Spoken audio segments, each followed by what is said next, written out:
Gusto niyo ba ng isang Vice President Martin Romualdez? Yan ang tanong ni Vice President Sara Duterte sa taong bayan kaugnay sa plano ng House Speaker. Sinabi rin ni VP Sara na hindi niya inaasahan na dahil sa ambisyon ni Romualdez na maging Pangulo rin ng Pilipinas ay gagamitin nito ang buong gobyerno para manira ng isang tao. Narito ang balita ni Jason Rubrico. All this circumstances and events happening surrounding the office of the Vice President is a race to the presidential election in 2028. Yan ang ipinunto ni Vice President Sara Duterte kaugnay sa mga nangyayari sa Office of the Vice President kamakailan. Nauna na ring sinabi ni VP Sara na ang mga ginagawa laban sa kanyang tanggapan ay isang klase ng political attack. Mula aniya sa pakikipagkita ng mga makakaliwang kongresista kay House Speaker Martin Romualdez hanggang sa pag-atake sa kanya kaugnay sa confidential funds at budget ng OVP, iisa lang aniya ang direksyon ng mga ito. That is what they are trying to do, turn public opinion. That is a common strategy in politics, black propaganda and everything. So these are all directed to remove me from the race, yes, and then of course remove me from office.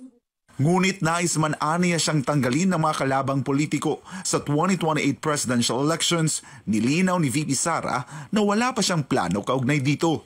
Pero kung meron man daw aniyang nag-aambisyon na maging Pangulo, yan aniya ay si House Speaker Martin Romualdez. You know, paano ko nalaman na gusto ni, na plano or gusto ni Martin Romualdez na mag-president?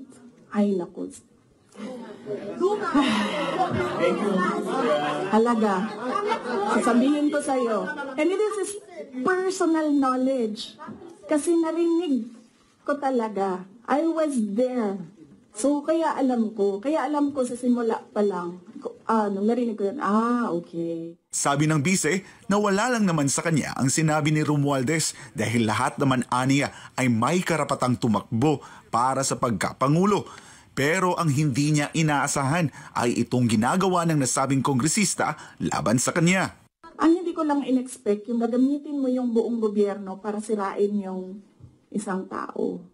Ibinunyag din ni VP Sara na nais din ni Romualdez na maging Vice President ng bansa. Pero may paalala ang pangalawang Pangulo sa taong bayan. Kailangan magdesisyon ng taong bayan. Gusto niyo ba ng Vice President Martin Romualdez? Yan ang tanong. Kasi, yan naman kasi talaga yung plano niya. So, kailangan mag-decide ng taong bayan if you want somebody sitting there na hindi ninyo binoto. Sa huli, sinabi ni VP Sara na naniniwala siya na anuman ang mangyari sa kanya sa hinaharap ay bahagi lamang ng plano ng Diyos para sa kanyang buhay. Aniya, panatag at payapa ang kanyang kalooban sa mga posibleng mangyari sa kanya. Para sa Diyos at sa Pilipinas kumahal, ako si Jason Rubrico, SM9 News.